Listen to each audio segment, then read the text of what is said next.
Hello students, in the last lecture we were discussing Geography chapter 1 Resources and Development. Today we are continuing with the chapter.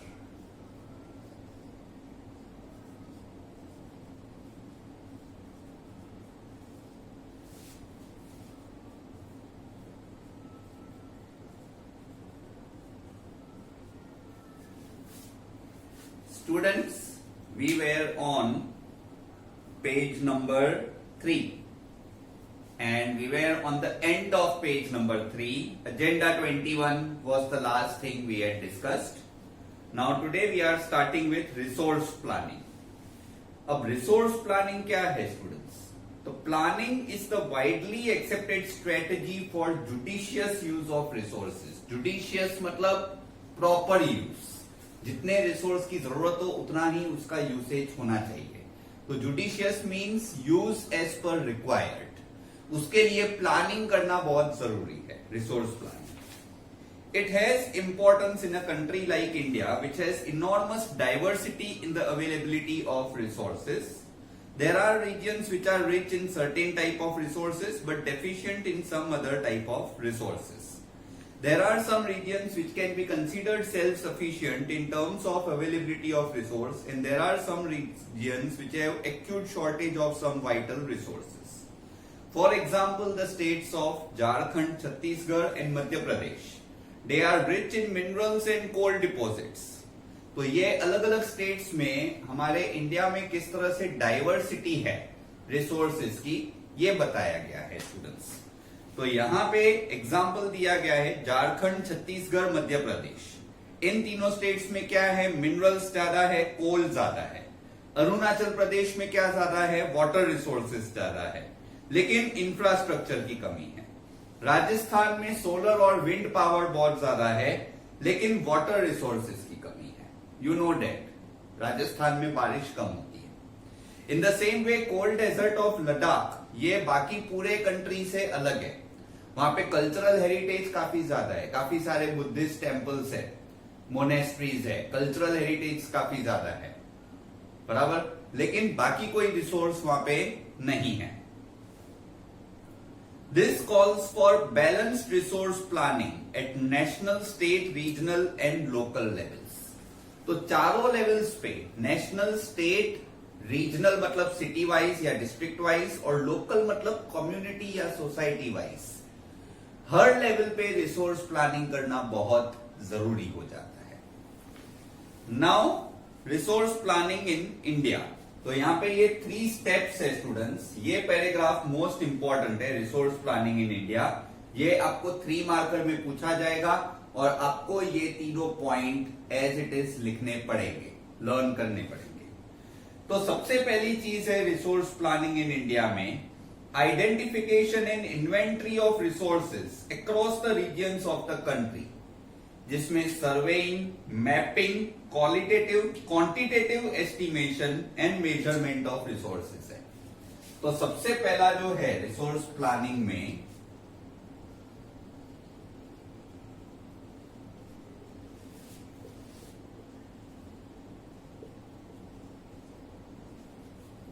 इसमें steps है. Step number 1 है identification and mapping. इसमें क्या किया जाता है? Data is collected related to quality and quantity of resources. For example students, जैसे कि पेट्रोलियम है, तो पेट्रोलियम इंडिया में 3 जगहों पे सबसे ज्यादा मिलता है. सबसे पहले असम में, माकुम असम. दूसरा अंकलेश्वर गुजरात, और तीसरा है Bombay high, gulf of Khambhat. तो इन 3 जगहों पे जो ऑयल वेल्स है, पेट्रोलियम ऑयल वेल्स है, इनमें कितना पेट्रोल है और कितनी क्वालिटी का है, ये मैपिंग में कलेक्ट किया जाता है. और ये जियोग्राफर्स का मेन पर्पस होता है मैप्स बनाना. यही पर्पस है कि हमें मैप वर्क करना पड़ता है। मैप वर्क करने से पता चलता है जियोग्राफर्स को कि अर्थ पे कौन सा रिसोर्स कौन सी जगह पे कितनी क्वांटिटी में और कौन सी क्वालिटी का है। ठीक है, अब सेकंड स्टेप क्या है? Evolving a planning structure endowed with appropriate technology, skill and institutional setup for implementing the resource development plan. तो सेकंड है knowledge of technology and setup of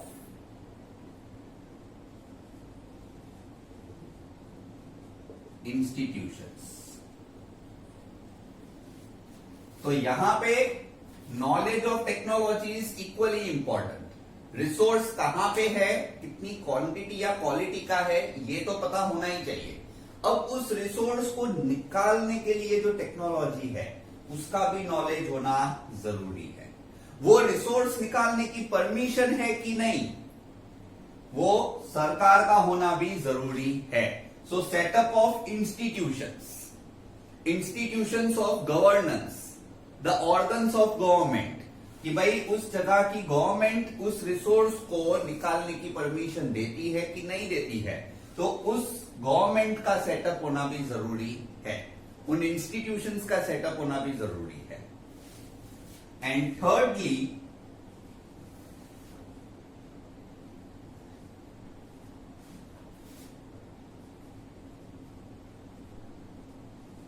matching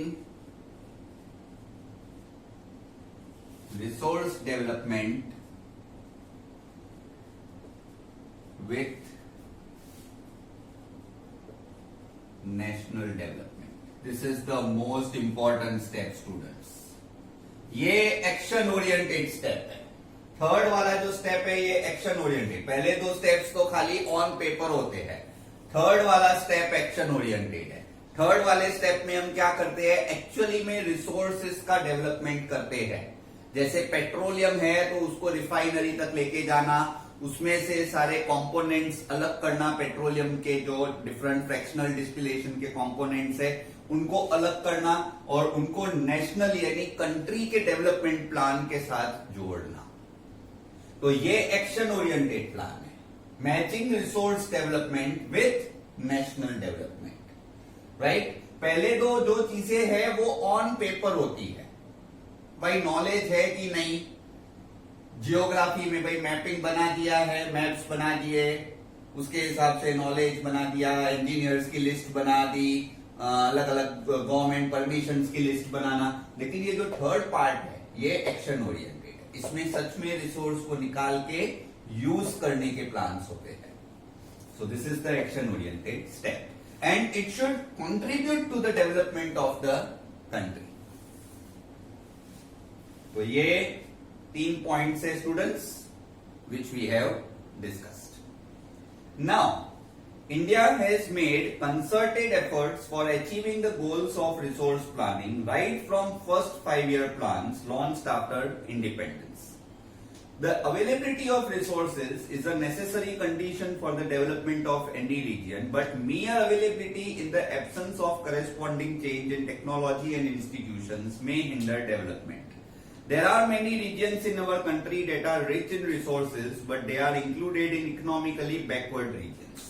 And on the contrary, there are some regions which have a poor resource base, but they are economically developed. अब ऐसे दोनों examples में आपको दे सकता हूं students.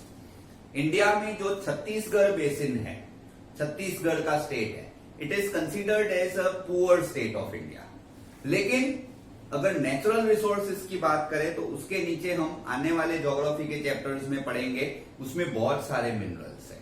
लेकिन प्रॉब्लम यह है कि वहां पे ज्यादा इंजीनियर्स नहीं है, जिसकी वजह से वो मिनरल्स दबे पड़े हैं, लेकिन उनको निकालने का नॉलेज वहां के लोकल्स के पास नहीं है। कई जगहों पे ऐसा भी है कि जमीन के नीचे मिनरल्स बहुत ज्यादा है, लेकिन जमीन के ऊपर क्योंकि घर, सोसाइटीज और ये सब बहुत बन चुके हैं, तो अब परमिशन लेना मुश्किल है कि वो मिनरल्स को कैसे निकाला जाए। So what I mean to say is कि छत्तीसगढ़ स्टेट में मिनरल्स की कमी नहीं है, लेकिन मिनरल्स निकालने के जो प्रोसीजर्स है वो प्रॉब्लम है। क्योंकि अगर हम मिनरल्स निकालने के लिए परमिशन लेते हैं तो वहां पे लोग बेघर हो जाएंगे। दूसरी तरफ अगर हम मिनरल्स निकाल भी लेते हैं तो उसके लिए वहां के लोकल इंजीनियर्स में इतना नॉलेज नहीं है, और अगर बाहर से इंजीनियर्स वहां बेचते हैं तो उन बाहर से जो इंजीनियर्स को भेजने का ट्रांसपोर्टेशन कॉस्ट है, उनको वहां पे एकोमोडेशन होटल्स में रहने का कॉस्ट, वो फिर गवर्नमेंट के ऊपर बढ़ सकता है। तो अल्टीमेटली इसलिए वो रिसोर्स का यूज नहीं किया जा रहा है। ऑन द अदर हैंड हम केरला की बात करते हैं। अब केरला ऐसा स्टेट है जहां पे बहुत ज्यादा इकोनॉमिकली डेवलप्ड, मतलब लिटरेसी रेट हाईएस्ट है। केरला से बहुत सारे लोग पढ़े लिखे हैं, लेकिन प्रॉब्लम यह है कि उसमें बारिश इतनी ज्यादा होती है कि वहां पर कोई भी रिसोर्स यूज करना प्रैक्टिकली इम्पॉसिबल है। तो केरला एक ऐसा स्टेट है जो इंटेलेक्चुअली बहुत फॉरवर्ड है, बराबर, मतलब इंटेलिजेंट लोगों की वहां पे कमी नहीं है, लेकिन उसके सामने ज्योग्राफिकली वो रीजन रिसोर्सेज के लिए करेक्ट नहीं है। The history of colonization, colonization मतलब जो अंग्रेजों ने हम पे शासन किया, इसको कॉलोनाइजेशन बोलते हैं। तो हिस्ट्री ऑफ कॉलोनाइजेशन अगर हम देखें, ब्रिटिश इंडिया की बात करें, तो it reveals that the rich resources in colonies were the main attractions for the foreign invaders. Britishers India इसी वजह से आए बिकॉज इंडिया वॉज कंसिडर्ड सोने की चिड़िया।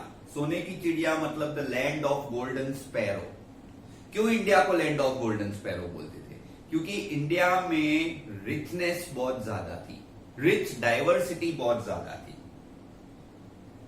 The resources can contribute to development only when they are accompanied by appropriate technological and institutional changes. India has experienced all this in different phases of colonization. So India in general and resource development in particular does not involve the availability but also technology, quality and historical experiences of the people. India के लोगों को एक तरह से मैं आपको बताऊं तो सबसे ज्यादा एडवांटेज ब्रिटिश रूल का इंडिया को यही मिला है कि हमें टेक्नोलॉजी का नॉलेज और खास करके अर्थ के अंदर जो मिनरल्स है उनके निकालने का नॉलेज हमको ब्रिटिशर्स की वजह से मिला है। भले वो हमको एक्सप्लॉइट करते थे, that is true, the Britishers used to exploit India, that is 100% correct, there is no denying. लेकिन ब्रिटिशर्स के आने का ये फायदा हुआ, सबसे पहली चीज कि ब्रिटिशर्स के आने की वजह से हमें हमारे कंट्री के अर्थ के नीचे जो रिसोर्सेज है, जो वो मिनरल्स निकालते थे, उनकी टेक्नोलॉजी के बारे में पता चला, और दूसरी चीज उनके मॉडर्न एजुकेशन की वजह से हमारा जो बैकवर्ड सोसाइटी का स्ट्रक्चर था वो मॉडर्नाइज हुआ। आज के टाइम पे हम लोग जो इतने ज्यादा मॉडर्न हुए हैं, हमारा जो मॉडर्न कल्चर है वो ब्रिटिशर्स की वजह से हुआ है। बहुत सारे पुराने अंधविश्वास, बहुत सारे पुराने कायदे कानून जो हमारे राजा महाराजा फॉलो करते थे, जो प्रैक्टिकल नहीं होते थे, डेमोक्रेटिक नहीं होते थे, वो सब ब्रिटिशर्स की वजह से कैंसिल हुए। Right, we have already studied through that part in the history sections of the earlier standards. Main चीज ये है कि ब्रिटिशर्स की हिस्ट्री की वजह से या ब्रिटिशर्स के एक्सप्लॉयटेशन की वजह से इंडिया को टेक्नोलॉजी और इंटेलिजेंस, मॉडर्न इंटेलिजेंस, ये दोनों का नॉलेज मिला है।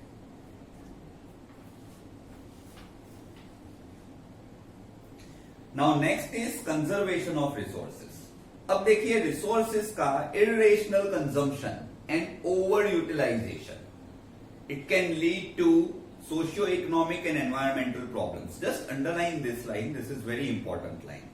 Irrational consumption and overutilization of resources. ये पेज नंबर 4 पे लास्ट पैराग्राफ में है, कंजर्वेशन ऑफ रिसोर्सेज पैराग्राफ के अंदर लास्ट पैराग्राफ में, इसको अंडरलाइन कीजिए। To overcome these problems, resource conservation at various levels is important. This had been the main concern for the leaders and thinkers in the past. Gandhi ji ने बोला था, there is enough for everyone's need and not for anyone's greed. आप ये line को समझिए, गांधी जी की ये बहुत ही अच्छी लाइन है. गांधी जी ने बोला है कि अर्थ में इनफ रिसोर्सेज है फॉर एवरीवन्स नीड. पूरे अर्थ में जितने भी लोग रहते हैं उनकी जरूरत के हिसाब से कुदरत में बहुत सारे रिसोर्सेज है. लेकिन अगर कोई एक इंसान के अंदर भी ग्रीड हो, लालच हो, तो उस इंसान के लिए हमारे पास रिसोर्सेज की हमेशा कमी बनी रहेगी. Because a greedy man is never satisfied. जिसके अंदर लालच होता है उसका कोई इलाज नहीं है, क्योंकि उसको यही लगेगा कि मेरे को अभी भी सब कुछ कम मिल रहा है. So we don't have enough resources for anyone's greed, but we have enough resources for everyone's need. He placed the greedy and selfish individuals and exploitative nature of modern technology as the root cause for resource depletion at the global level. उसको ये था कि बहुत ज्यादा over industrialisation, over agriculture, ये सब भी नहीं होना चाहिए. मास प्रोडक्शन की जगह पे प्रोडक्शन बाय द मासेस, मतलब production should be by the people rather than increasing the quantity of production. कोई भी चीज उतनी क्वांटिटी में होनी चाहिए जितनी क्वांटिटी की उसे जरूरत है. स्टूडेंट्स, आज आप देखिए, आज अहमदाबाद में ट्रैफिक इतनी ज्यादा क्यों होती है, आप बताइए. ट्रैफिक इसलिए ज्यादा होती है स्टूडेंट्स क्योंकि ज्यादातर लोग अपने 4 व्हीलर्स में सिंगल या डबल ड्राइवल करते हैं. क्यों मास ट्रांसपोर्ट यूज नहीं किया जाए? अगर हम मास ट्रांसपोर्ट का यूसेज करें, जस्ट इमेजिन कि साबरमती से न्यू सीजी रोड यानी चांदखेड़ा तक आते हुए हर 5 या 7 मिनट में एक बीआरटीएस आती है, लेकिन वो बीआरटीएस खाली होती है एंड उसकी जगह पे रोड के दोनों तरफ गाड़ियों की लाइनें होती है. Why is this? बिकॉज सब लोगों को अपनी अपनी कार्स चाहिए. कोई ये नहीं सोचता कि चलो भाई 10 गाड़ियां साइड में रख के हम बीआरटीएस यूज करके जाए. अगर हम ऐसा करेंगे तो वो 10 गाड़ियों को बनाने का जो कॉस्ट है वो भी कंट्री के ऊपर से कम हो जाएगा. उतना आयरन हमें कम निकालना पड़ेगा. कंपनीज गाड़ियां कम बनाएगी, और अगर कंपनीज गाड़ियां कम बनाएगी तो उनका भाव भी उनको कम रखना पड़ेगा, क्योंकि उनका प्रोडक्शन कॉस्ट भी कम हो जाएगा और हमें गाड़ियां सस्ते में मिल सकती है. लेकिन क्योंकि हम ज्यादा गाड़ियां खरीदते ही जाते हैं, इसकी वजह से उनकी कॉस्ट भी बढ़ती जाती है, रास्ते पे एनवायरनमेंट का भी डिग्रेडेशन होता है, and at the same time दूसरे बहुत सारे प्रॉब्लम्स भी होते हैं. This is what Gandhi ji has meaned when he says this, right? तो ये लिखना हो तो आप लिख सकते हो, लेकिन ऑलरेडी ये पॉइंट्स दिए हुए हैं टेक्स्ट बुक में, so you can just mark these points as important. It is not compulsory to write this.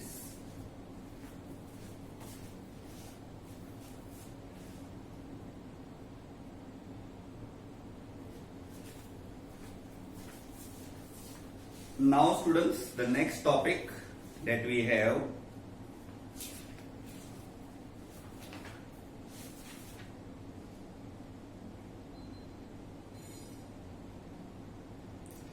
यहां पे एक पैराग्राफ दिया हुआ है 1968 का. At the international level, the Club of Rome advocated resource conservation for the first time in a more systematic way in 1968. Subsequently, in 1974, the Gandhian philosophy was once again presented by Schumacher in his book Small is Beautiful. Small is Beautiful मतलब जितना हम विशेष कम रखेंगे उतना विशेष हमारी पूरी होने के chances ज्यादा होंगे. आप अगर विशेष ज्यादा रखोगे तो आप सुखी नहीं रहोगे, आपको सॉरोज ज्यादा फील होंगे। आप विशेष उतने रखो जितने आपके लेवल ऑफ सेटिस्फैक्शन के लिए प्रॉपर हो। The seminal contribution with respect to resource conservation at the global level was made at the Brundtland Commission Report 1987. Students, इस पैराग्राफ के अंदर ये क्लब ऑफ रोम वाला लाइन, 1974 में गांधीयन फिलोसॉफी वाला लाइन और ब्रंटलैंड कमीशन रिपोर्ट 1987 वाला line, इनको अंडरलाइन कीजिए। इसमें सस्टेनेबल डेवलपमेंट और कॉमन फ्यूचर की बात की गई है। Another significant contribution was made at the Earth Summit at Rio de Janeiro, Brazil in 1992. इसके बारे में स्टूडेंट्स हम ऑलरेडी पढ़ चुके हैं।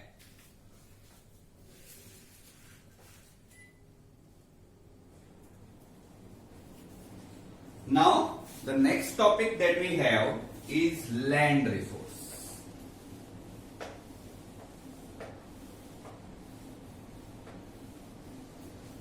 अब स्टूडेंट्स लैंड रिसोर्सेज की बात करें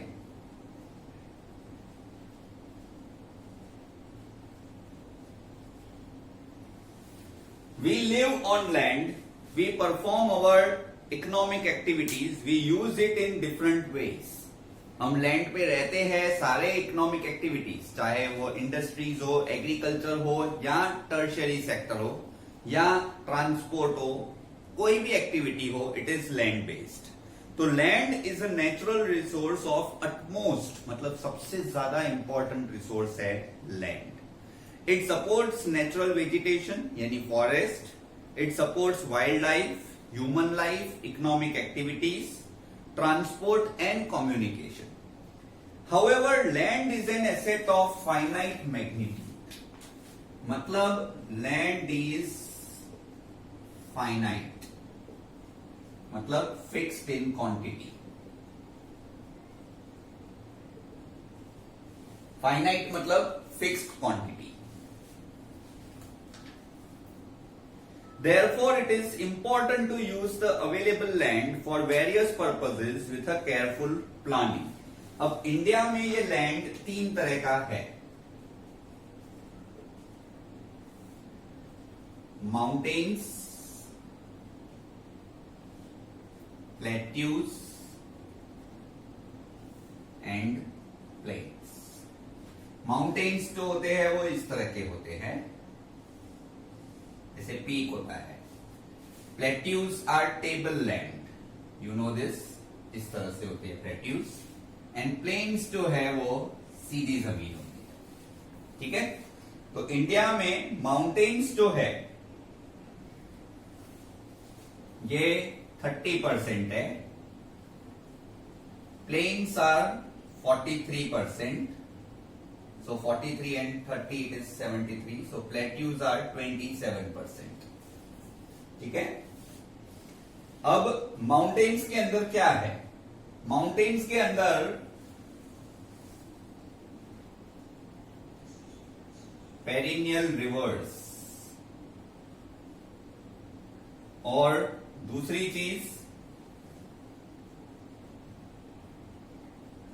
टूरिज्म इंडस्ट्री का सपोर्ट है, और हमारे कंट्री की इकोलॉजी। इकोलॉजी मतलब मैक्सिमम नेचुरल वेजिटेशन और वाइल्ड लाइफ, जो हमारा इकोलॉजी है वो मैक्सिमम माउंटेन्स में है। प्लेट्यू की बात करें तो इसमें सबसे ज्यादा minerals,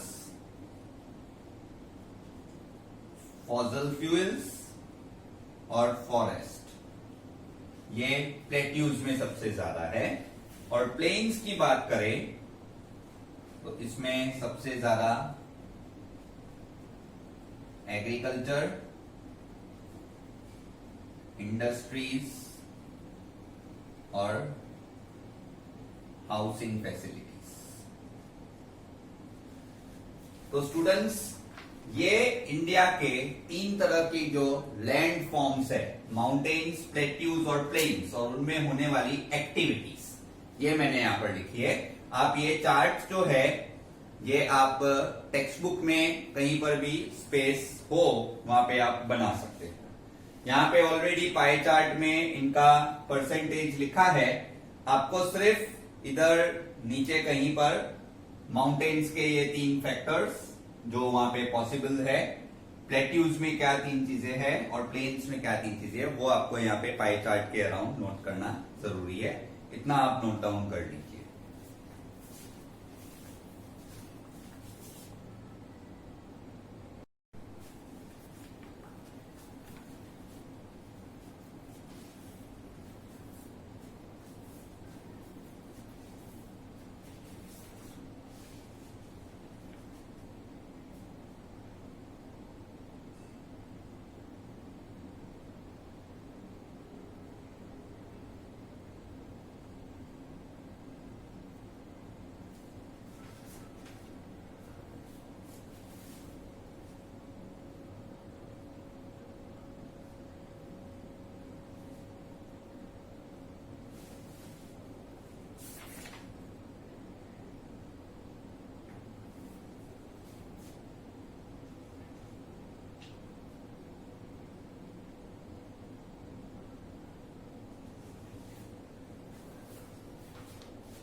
now students, the next is land utilization. Land को किस तरह से यूटिलाइज किया जाता है? तो सबसे पहला लैंड का यूज है फॉरेस्ट। अब स्टूडेंट्स, फॉरेस्ट को एक्चुअली हम यूज नहीं करते हैं, फॉरेस्ट तो अपने आप ही ग्रो होते हैं, तो इसलिए फॉरेस्ट में कुछ आगे लिखा हुआ नहीं है, क्योंकि फॉरेस्ट का सिर्फ वुड ऑब्टेन करने के लिए यूज होता है। इसके अलावा फ्रूट्स, मेडिसिनल पर्पजेस के लिए यूज होता है। लेकिन बेसिकली फॉरेस्ट का हम क्रिएशन ह्यूमंस नहीं कर सकते, वो अपने आप ही ग्रो होता है। अगर आप कोई एक एरिया को अगर आप ऐसे ही छोड़ दोगे तो अपने आप ही वहां पे ट्रीज, कोई ना कोई तरह का वाइल्ड ग्रास ग्रो होता जाता है, तो मतलब एक तरह का फॉरेस्ट ग्रो हो सकता है। तो इसीलिए फॉरेस्ट के आगे इसलिए इन्होंने कुछ लिखा नहीं है। Second is land not available for cultivation. अब इसमें 2 तरह की लैंड है स्टूडेंट्स, एक है बैरन और वेस्ट लैंड। बैरन और वेस्ट लैंड मतलब अनफर्टाइल लैंड, जहां पे किसी तरह का कल्टीवेशन नहीं हो सकता। एंड उसके अलावा दूसरी लैंड है which is put to non agricultural use, क्योंकि ऑलरेडी उसको नॉन एग्रीकल्चरल यूज में रखा गया है, इसलिए भी वहां पर एग्रीकल्चर नहीं हो सकता। तो स्टूडेंट्स, अगर हम लैंड यूज की बात करते हैं तो यहां पे 2002-2003 के हिसाब से ये नेक्स्ट पेज पर ये इंडिया में दिया हुआ है ये डेटा 2002-2003 का। तो यहां पर अगर हम इस डेटा के हिसाब से देखें तो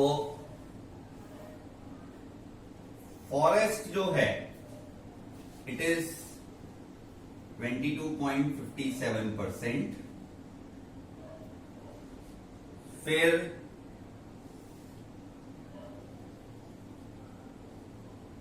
बैरन और वेस्ट लैंड ये कितना है? It is 6.29%। थर्ड है नॉन एग्रीकल्चरल लैंड,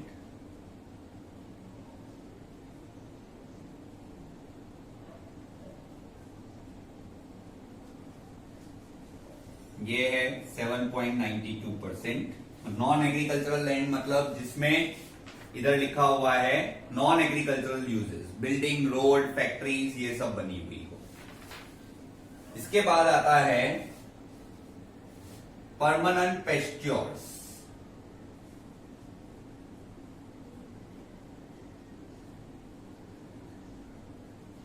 यानी चारे की जमीन।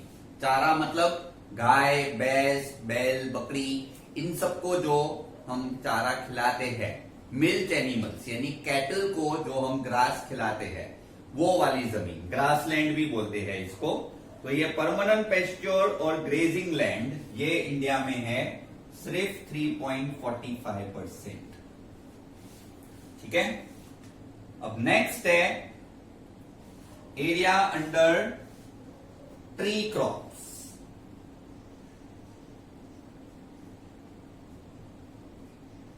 ट्री क्रॉप्स का मतलब जैसे एप्पल के ऑर्चार्ड्स होते हैं, बराबर, इनको ऑर्चार्ड्स भी बोलते हैं,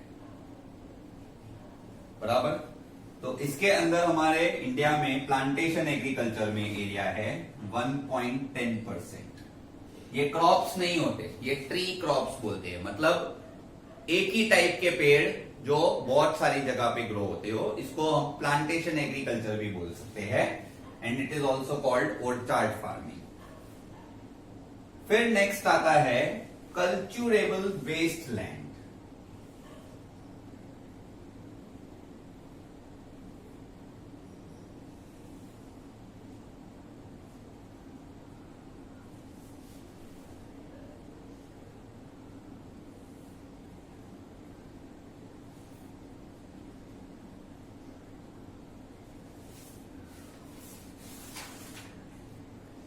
अब स्टूडेंट्स, कल्टूरेबल वेस्ट लैंड क्या होता है? कल्टूरेबल वेस्ट लैंड मतलब वो लैंड जो कल्टीवेबल है लेकिन मोर देन 5 इयर्स से कल्टीवेट नहीं की जा रही है ड्यू टू सम रीजन। हो सकता है वो डिस्प्यूटेड लैंड हो सकता है उस लैंड में कोई न्यूट्रिएंट की कमी हो सकता है उस लैंड को ओनर एग्रीकल्चर में यूज ही ना करना चाहता हो, कोई भी अलग अलग रीजन की वजह से ये कल्ट्यूरेबल वेस्ट लैंड क्रिएट होता है।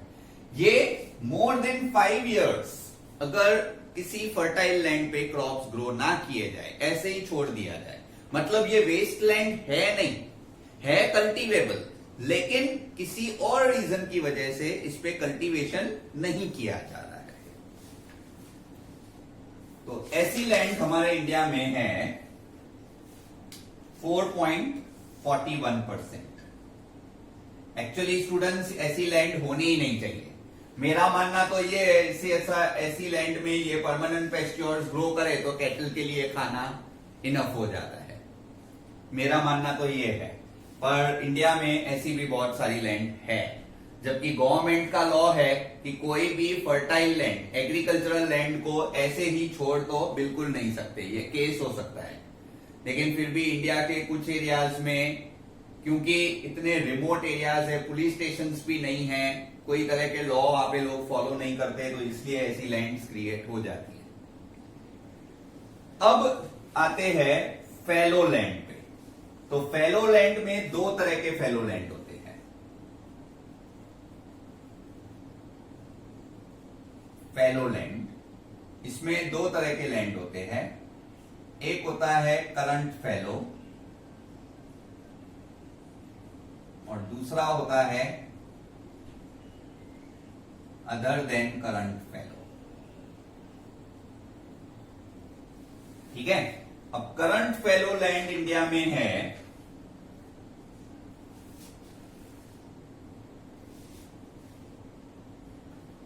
7.03% और अदर देन करंट फैलो है 3.82%।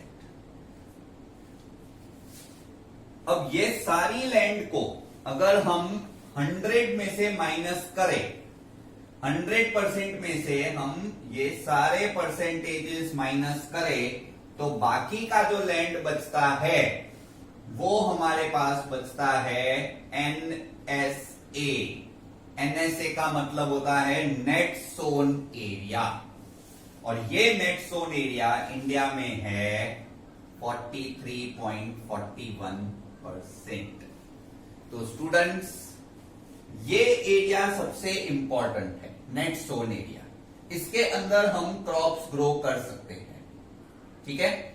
अब इसी नेट सोन एरिया में अगर हम एक से ज्यादा क्रॉप्स ग्रो करते हैं, मल्टीपल क्रॉपिंग करते हैं, तो उसको ग्रॉस क्रॉप एरिया मतलब GCA बोलते हैं, ग्रॉस क्रॉप एरिया। ठीक है। ये दोनों इंडिया में मिला के 43.41% होता है।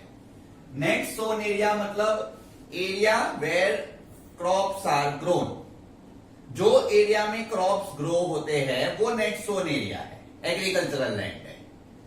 और उसमें जो एरिया में एक से ज्यादा क्रॉप्स ग्रो होते हैं उसको नेट सोन एरिया में वापस ऐड किया जाता है। आप समझ लीजिए स्टूडेंट्स, सपोज मेरे पास यहां पे ये एक समझ लीजिए फील्ड है। इस फील्ड के मान लीजिए 4 पार्ट्स है, 1 2 3 4, ये 4 पार्ट्स है इस फील्ड के। तो नेट सोन एरिया कितना होगा? नेट सोन एरिया होगा 4। अब सपोज इसमें ये फील्ड नंबर 4 में 2 क्रॉप्स ग्रो करते हैं, एक समर में एक विंटर में, या एक मानसून सीजन में एक विंटर सीजन में, खरीफ क्रॉप और रबी क्रॉप, ये 2 क्रॉप्स में ग्रो करता हूं। इन तीनों के अंदर मैंने एक एक क्रॉप ग्रो किया, ठीक है। तो ग्रॉस क्रॉप एरिया कितना होगा? ये 5 होगा। क्यों? क्योंकि यहां पे 2 क्रॉप्स ग्रो हो रहे हैं। नेट सोन एरिया 4 होगा, ग्रॉस क्रॉप एरिया 5 होगा। इसीलिए ग्रॉस क्रॉप एरिया का डेफिनेशन यहां पे दिया हुआ है, area Son more than once in an agricultural year plus the net sown area। तो एरिया सोन more than once, ऐसा कितना एरिया है? ये एक एरिया है। और नेट सोन एरिया कितने हैं? 4। तो 4 और प्लस ये एक एरिया, तो टोटल ग्रॉस क्रॉप एरिया हुआ 5। अंडरस्टूड?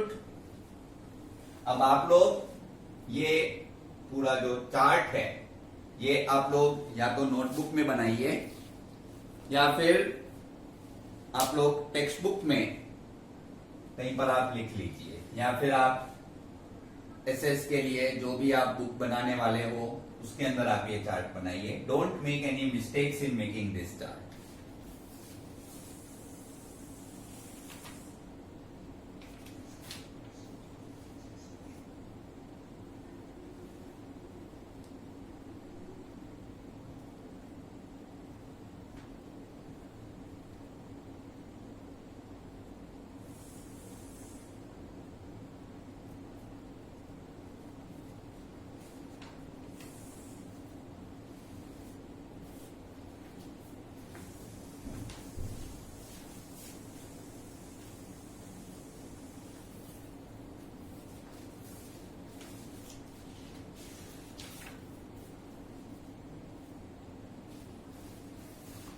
स्टूडेंट्स, अगर आप अभी भी ये नोट कर रहे हैं तो पॉज करके नोट कीजिए, because I have to go further. You can pause the video and write it. Okay, let's go further. अब नेक्स्ट है इसमें land use pattern in India. तो ये मैं खाली रीड कर रहा हूं, मैंने ऑलरेडी समझा दिया है। The use of the land is determined both by physical factors such as topography। topography मतलब relief forms, जैसे mountain, plateau, plains, इनको topography कहते हैं। climate, soil types, as well as human factors। human factors यानी population का density, भाई बहुत ज्यादा भरा हुआ एरिया है या लो डेंसिटी यानी खुला एरिया है। Technological capability and culture and traditions. तो टोटल जोग्राफिकल एरिया, ये अंडरलाइन कीजिए, total geographical area of India is 3.28 million square kilometre. इसमें लैंड यूज डेटा सिर्फ 93% एरिया का है, मतलब 7% एरिया डिस्प्यूटेड लैंड है, जो पाकिस्तान ऑक्यूपाइड कश्मीर और चाइना ऑक्यूपाइड कश्मीर है। तो उस एरिया का हमारे पास डिटेल नहीं है। इसके अलावा कुछ एरियाज ऐसे भी है इंडिया के जो इनएक्सेसिबल है, डीप फॉरेस्ट है। ये मेघालय चेरापूंजी के जंगल जो इतने डीप एवरग्रीन फॉरेस्ट है, इनके अंदर नहीं जा सकते। तो ये फॉरेस्ट जो है वो और पीओके और सीओके, पाकिस्तान ऑक्यूपाइड कश्मीर और चाइना ऑक्यूपाइड कश्मीर, ये पूरा जो हमारा लैंड यूज डेटा है वो 7% है जो अवेलेबल नहीं है। उसके अलावा जो बाकी का एरिया है वो मैंने यहां पर लिखा है, ठीक है। तो this is 100% of that available data, उस अवेलेबल डेटा का 100% डिस्ट्रीब्यूशन ये है।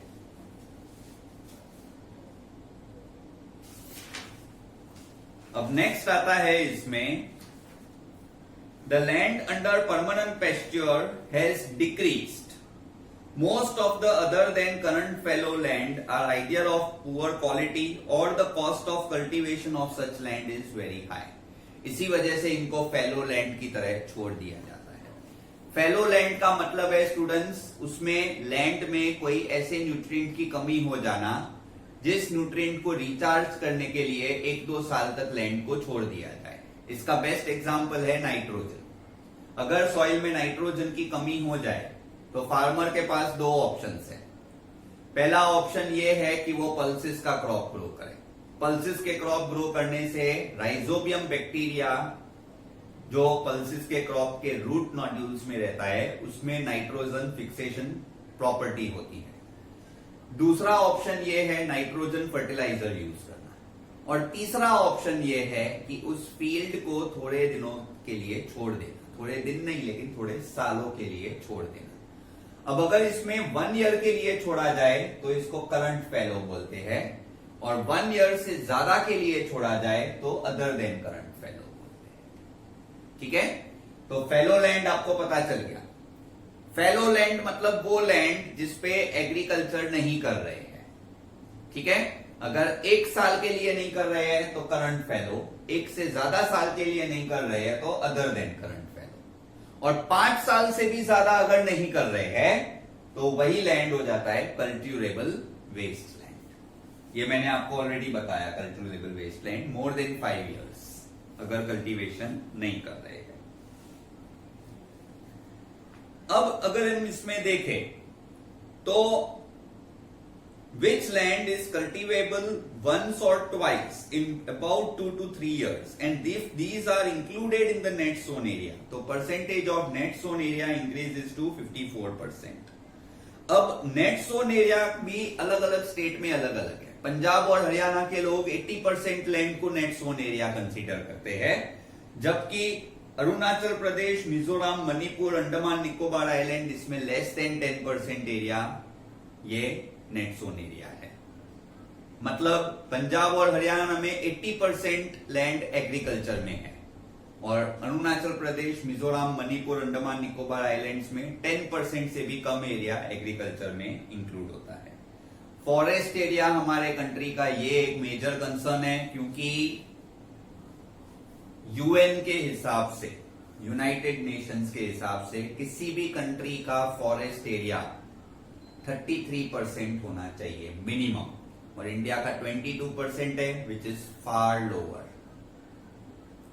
तो इंडिया का जो 22% फॉरेस्ट एरिया है ये काफी कम है कंपेयर्ड टू द 33% जो यूएन की गाइडलाइंस है। इसलिए नेशनल फॉरेस्ट पॉलिसी बनाई गई है 1952 से, जिसमें ये एसेंशियल बनाया गया है for the maintenance of ecological balance. The livelihood of millions of people who live on the fringe of forests depend upon it. A part of the land is termed as wasteland and land put to other non-agricultural uses. Wasteland में rocky, arid land यानी desert land, इसके अलावा roads, railways, industry ये सब land included है। अगर हम continuous use of land करें without taking appropriate measures to conserve it, it has resulted in land degradation. इसके serious results हो सकते हैं, repercussions मतलब serious results हो सकते हैं on the society as well as on the environment. So students, this is it for today's lecture. In the next lecture we will continue the chapter and possibly we will finish the chapter in the next lecture. तो आप page number 6 पे ये mark कर दीजिए, land degradation and conservation measures. यहां से हम next time lecture start करेंगे, right? Till then, good bye student.